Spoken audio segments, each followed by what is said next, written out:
भक्तों राधे राधे, जय श्री कृष्णा। भक्तों 11 जून 2026 परमा एकादशी व्रत के दिन जिन लोगों के घर में खाई बनाई जाती है, ये 3 चीजें उनके घर में पूरे साल होती है, धन दौलत की वर्षा।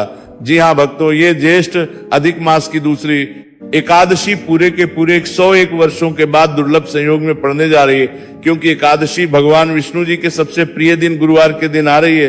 तो ऐसे इस एकादशी का महत्व भी बहुत अधिक बढ़ जाता है। और भक्तों 11 जून परमा एकादशी व्रत के दिन भले ही कुछ मत खाना, लेकिन ये एक चीज जरूर खा लेना, भगवान विष्णु जी और माता लक्ष्मी की कृपा से आपके घर में इतना पैसा आएगा कि संभाल नहीं पाओगे। इसके साथ ही भक्तों इस व्रत को करने से 100 राजसूर्य यज्ञ और 1000 यज्ञ के फल के समान पुण्य प्राप्त होता है। साथ ही भक्तों हम आपको यह भी बताएंगे कि चाहे कुछ भी हो जाए, लेकिन 11 जून परमा एकादशी व्रत पर ऐसा खाना घर में भूलकर भी मत बनाना और ना ही उसे खाना, पूरा घर परिवार बर्बाद हो जाता है। साथ ही भक्तों इस प्रवचन में जानेंगे 11 जून गुरुवार परमा एकादशी व्रत पर ऐसा क्या खाना चाहिए जिससे कि आपके जीवन में भगवान विष्णु शिव की कृपा प्राप्त हो। साथ ही भक्तों इस प्रवचन में हम आपको यह भी बताएंगे कि 11 जून परमा एकादशी व्रत पर भूलकर भी ये 5 काम कभी मत करना, नहीं तो कंगाल होते देर नहीं लगेगी।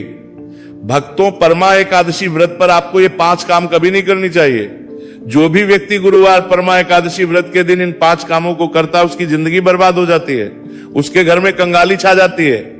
और जिस 5 कार्य होते हैं, माता लक्ष्मी ऐसे घर से हमेशा के लिए चली जाती है। भक्तों साथ में हम आपको यह भी बताएंगे कि 11 जून परमा एकादशी व्रत के दिन अगर आप इन चीजों का दान कर देते हो तो आपके घर में कभी धन की कमी नहीं होगी, हमेशा ही रुपया पैसा आपके घर में आएगा। तो इसीलिए आप इस प्रवचन को पूरा ही सुने, आधा अधूरा ना सुने। कई लोग होते हैं जो वीडियो को काट काट कर देखते हैं, बीच बीच से देखें, और फिर ऐसे व्यक्ति को जीवन में कभी सफलता हासिल भी नहीं हो सकती। इसीलिए वीडियो को आधा अधूरा छोड़कर ना जाए भक्तों, चाहे कुछ भी हो जाए, लेकिन एकादशी के दिन एक छोटी सी चीज जरूर खा लेना। आपको करोड़पति बनने से विधाता भी नहीं रोक पाएंगे, क्योंकि 101 वर्षों के बाद पुरुषोत्तम मास में परमा एकादशी व्रत ऐसे शुभ समय में पड़ने जा रहे हैं। और परमा एकादशी हिंदू धर्म के लोगों के लिए सबसे श्रेष्ठ मानी जाती है। और भक्तों इस दिन किया गया कोई भी उपाय कभी भी निष्फल नहीं जाता, बेकार नहीं जाता, मतलब हमेशा लाभ ही लाभ प्रदान करवाता है। आज दरबार ये लोग।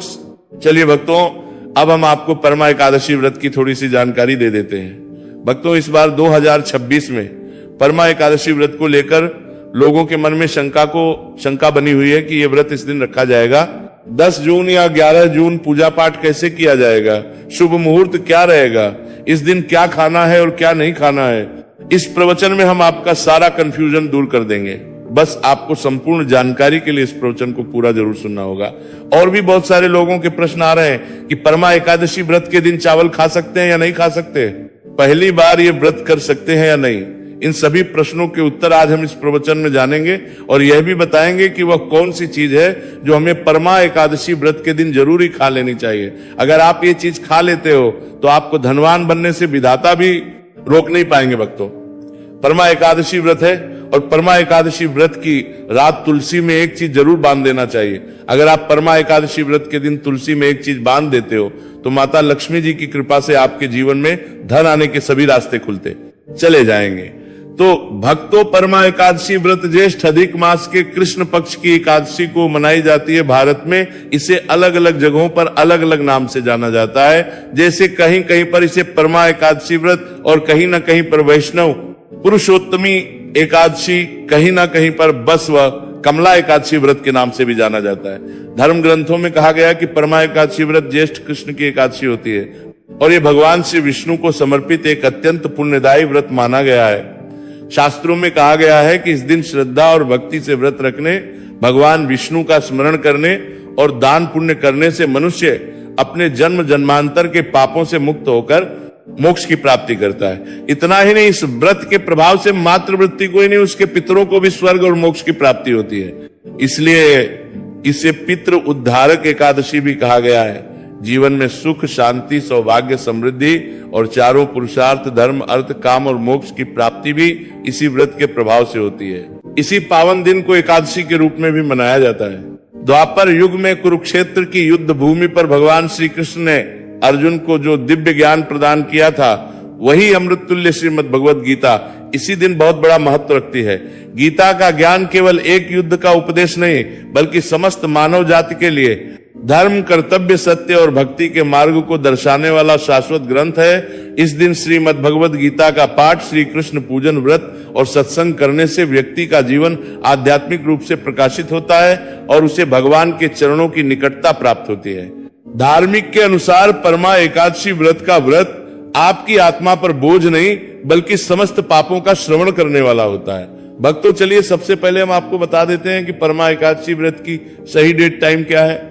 फिर हम आपको बारी बारी से सभी जानकारी बताते हुए चलेंगे और ये भी बताएंगे कि वो कौन सी चीज है जो हमें परमा एकादशी व्रत के दिन जरूर ही खा लेनी चाहिए। और भक्तों, साथ में आपको बताएंगे कि इस दिन एक चीज भूलकर भी नहीं खानी चाहिए। अगर आप ये चीज भरते हैं, भूलकर भी खा लेते हो, तो आपके घर में अनहोनी हो सकती है। तो ऐसा अनर्थ काम भूलकर भी मत करना और अनर्थ होने से पहले वीडियो को आप पूरा जरूर देख लेना। तो चलिए भक्तों, जानते हैं परमा एकादशी व्रत की सही डेट टाइम के बारे में। 2026 में परमा एकादशी व्रत करना और बांध के आप लोग करना। एकादशी व्रत की सही डेट टाइम क्या है? ज्येष्ठ के कृष्ण पक्ष की एकादशी तिथि पर परमा एकादशी व्रत मनाई जाती है। इस साल ज्येष्ठ अधिक माह के कृष्ण पक्ष की एकादशी 10 जून 2026 को रात्रि 12 बजे के बाद जब 11 तारीख लग चुकी होगी तो 12:56 से शुरू होगी और इसकी समाप्ति अगले दिन 11 जून 2026 को रात्रि 10:36 पर होगी। अब भक्तों, उदया तिथि के अनुसार देखा जाता है तो इस बार उदया तिथि के अनुसार परमा एकादशी का व्रत 11 जून 2026 को रखा जाएगा। चलिए भक्तों, अब हम परमा एकादशी की सरल पूजा विधि और शुभ मुहूर्त के बारे में जान लेते हैं। इस दिन को सही तरीके से और श्रद्धा के साथ मनाने के लिए सबसे पहले आपको सूर्योदय से पहले ब्रह्म मुहूर्त में उठना है। फिर स्नान करके पूजा स्थान पर जाएं और भगवान सूर्य को 1 लोटा जल अर्पित करें। इसके बाद व्रत का संकल्प लें। संकल्प लेने के लिए अपने सीधे हाथ में जल और फूल रखें। फिर 3 बार ओम श्री विष्णु का जाप करें और अपना नाम, गोत्र, स्थान, मकान नंबर या फ्लैट नंबर और क्षेत्र का नाम बताएं।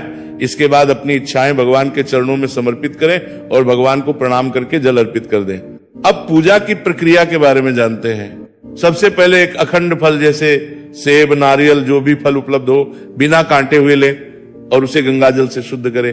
फिर भगवान श्री विष्णु की तस्वीर या मूर्ति रखें। अगर आपके पास मौली, पान, सुपारी, लौंग, इलायची या पान का पत्ता हो तो उन्हें भी सजा कर रखें। अब भगवान को बुलाने की प्रक्रिया, जिसे प्राण प्रतिष्ठा कहते हैं, इसके लिए भगवान की तस्वीर को स्थापित करके उस स्थान का शुद्धिकरण करें। गंगा जल मिश्रित जल से उस स्थान पर छींटे डालें और एक फूल रखें। फिर भगवान को आचमन कराएं, तिलक लगाएं, अक्षत चढ़ाएं, फूलों की माला पहनाएं और एक पुष्प अर्पित करें। धूप दिखाएं और घी का दीपक जलाएं। ध्यान रखें कि दीपक को उठाना नहीं है। दीपक को जहां रखा है वहां चावल या फूलों का आसन बना लें और फिर दीपक रखें। आप भगवान को नैवेद्य के रूप में जो भी मिठाई आपके पास हो वहां अर्पित करें। अगर मिठाई नहीं है तो मिश्री के दाने चढ़ा सकते हैं, लेकिन बिना कटा हुआ फल भगवान को जरूर अर्पित करें। फिर भगवान के सामने हाथ जोड़कर 108 बार ओम नमो भगवते वासुदेवाय मंत्र का जाप करें। अपनी मनोकामना की पूर्ति के लिए एक पान का बीड़ा तैयार करें। उसमें 2 लौंग, 2 इलायची और 1 सुपारी रखें। इस बीड़े को भगवान को अर्पित करें और 11 बार ओम नमो भगवते वासुदेवाय का जाप करें।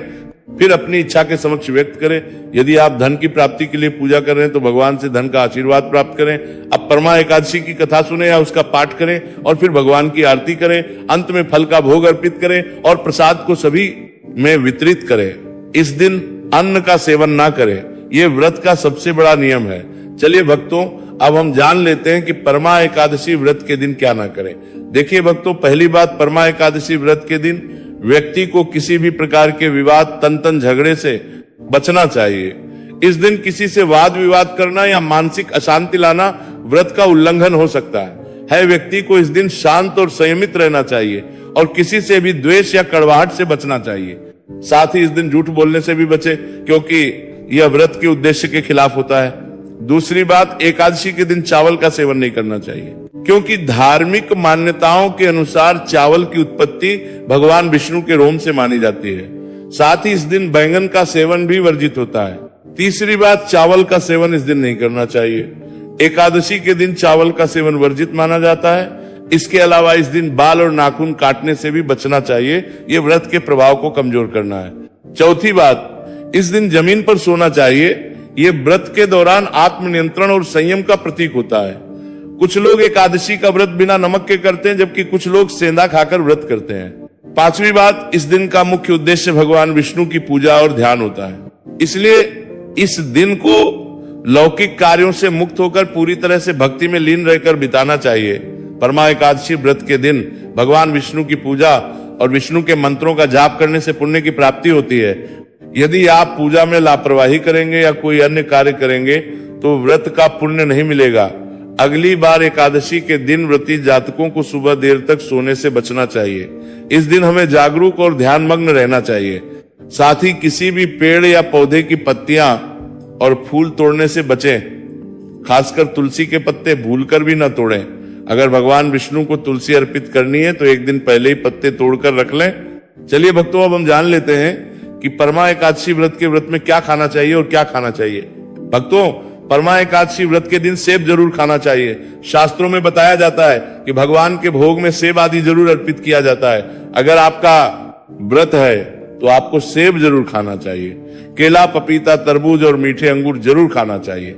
इन फलों से व्रतधारी को शक्ति मिलती है और व्रत संपूर्ण हो जाता है। शास्त्रों में बताया जाता है कि परमा एकादशी व्रत के दिनों में सीताफल जरूर खाना चाहिए। सीताफल खाने से 10 ऐसी बीमारियां हैं जो खत्म मानने वालों का देगा हो जाती है। माना जाता है परमा एकादशी व्रत के दिनों में सीताफल का घर में प्रवेश होना बड़ा ही शुभ माना गया है। सीताफल खाने से एकादशी का सफल हो जाता है, क्योंकि इसमें माता सीता का आशीर्वाद मिला हुआ होता है। माना जाता है भगवान राम के वनवास के दौरान माता सीता ने यही फल खाया था। परमा एकादशी व्रत के दौरान इसे जो भी खाता है उसे दुखों का सामना नहीं करना पड़ता। सीताफल आपको जरूर खाना चाहिए। माता सीता प्रसन्न होती है और आशीर्वाद देती है। लेकिन याद रहे, परमा एकादशी व्रत में बैंगन की सब्जी मत खाना, पाप लगेगा भक्तों। एकादशी व्रत में व्रतधारी को डब्बा बंद लस्सी, डब्बा बंद जूस नहीं पीना चाहिए। उसमें कई केमिकल मिले होते हैं जिसके कारण आपका व्रत टूट सकता है। जब भी आप फलों का जूस पिए तो याद रखें उसमें नमक ना डालें, नहीं तो व्रत टूट जाएगा। साथ ही साथ जूस में बर्फ भी नहीं डालना चाहिए। फलों का सादा जूस पीने से व्रत सफल होता है। तो चलिए भक्तों, अब हम आपको परमा एकादशी व्रत के दिन किन चीजों का सेवन नहीं करना चाहिए ताकि आपका व्रत पवित्र और पूर्ण रूप से फलित हो। भक्तों, पहली चीज, खट्टे पदार्थ एकादशी के दिन खट्टे खाद्य पदार्थों का सेवन भी करना वर्जित माना जाता है, जैसे कि आम, इमली, दही, खट्टे फल आदि या खट्टे पदार्थ तामसिक गुणों को बढ़ाते हैं, जिससे मानसिक स्थिति पर नकारात्मक प्रभाव पड़ सकता है। धार्मिक दृष्टि खट्टे पदार्थों से शरीर में नकारात्मक ऊर्जा का संचय होता है, जो व्रत के उद्देश्य के खिलाफ है। इसलिए इस पदार्थों से बचना चाहिए। दूसरा है मांसाहारी भोजन। परमा एकादशी व्रत के दिन मांसाहारी भोजन का सेवन पूरी तरह से निषेध है। मांसाहार भोजन न केवल शारीरिक दृष्टि से हानिकारक होता है, बल्कि यह आध्यात्मिक रूप से भी हमारे पापों को बढ़ाता है। मांसाहारी भोजन से तामसिक गुण बढ़ते हैं, जो हमारी मानसिक शांति और संतुलन को प्रभावित करते हैं। भगवान विष्णु की पूजा और व्रत में सिर्फ सात्विक भोजन की अनुमति होती है, जो शुद्धता और भक्ति का प्रतीक है। इसलिए इस दिन मांसाहार, अंडे, मुर्गा, मछली या किसी भी प्रकार के मांस का सेवन न करें। इस बात का विशेष ध्यान रखें। भक्तों, तीसरी चीज, शक्कर और मिठाई का सेवन परमा एकादशी व्रत के दिन अत्यधिक शक्कर या मिठाई का सेवन भी नहीं करना चाहिए। शक्कर का अधिक सेवन शरीर में और तामसिक गुणों को बढ़ाता है, जो व्रत के उद्देश्य के खिलाफ होता है। मिठाई और शक्कर का सेवन मानसिक स्थिति को प्रभावित कर सकता है और वृत्ति को संतुलित रखने में मुश्किलें पैदा कर सकता है। हालांकि इस दिन हल्के मीठे फल जैसे केला, सेब, नारियल आदि खाया जा सकता है, लेकिन अधिक शक्कर या मिठाई का सेवन करने से बचना चाहिए। इन सभी चीजों से परहेज करते हुए इस एकादशी का पालन। भक्तों, आगे की जानकारी देने से पहले अगर आप हमारे चैनल पर नए हैं तो चैनल को सब्सक्राइब करके वीडियो को एक लाइक जरूर करें। भक्तों, परमा एकादशी का दिन बहुत ही खास होता है। इस दिन अगर आप तुलसी मैया से जुड़ा एक विशेष उपाय कर लें तो आपके जीवन में सुख, शांति और समृद्धि का आगमन निश्चित हो जाता है। आज हम आपको इसी खास उपाय के बारे में बताने जा रहे हैं। शास्त्रों में साफ कहा गया है कि जिस घर में तुलसी का पौधा होता है उस घर में मां लक्ष्मी का वास होता है। वहां हमेशा समृद्धि बनी रहती है। लेकिन तुलसी माता से जुड़ी कुछ बातें और नियम है जिन्हें जानना और अपनाना बेहद जरूरी है। भक्तों, अगर आप अपने परिवार की खुशहाली, समृद्धि और सौभाग्य चाहते हैं तो इस परमा एकादशी पर तुलसी मैया को चुनरी जरूर चढ़ाए। ऐसा करने से भगवान विष्णु और माता लक्ष्मी दोनों की विशेष